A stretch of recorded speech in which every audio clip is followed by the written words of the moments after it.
On parle beaucoup de communication dans le couple et moi je vous encourage, si vous suivez un peu les vidéos, vous devez le constater, à différer le moment entre l'événement qui se passe, qui crée une forte émotion en vous, et le temps du dialogue, le temps de la discussion autour de cet événement.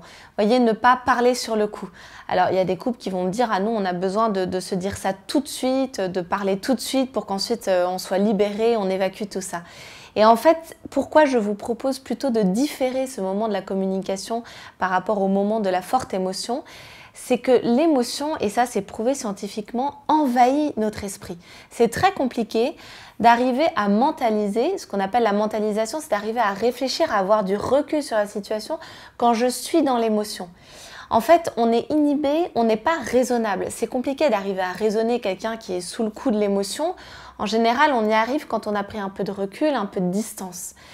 Et ça, c'est vrai pour plein de situations, pour des moments de crise à la maison, des moments même par rapport aux enfants qui peuvent être sujets à être témoins de scènes de violence par rapport à leurs parents. On dit toujours qu'il faut arriver à protéger l'enfant de ce moment-là pour arriver à désengorger l'enfant de l'émotion avant de pouvoir ensuite parler avec lui de ce qui s'est passé.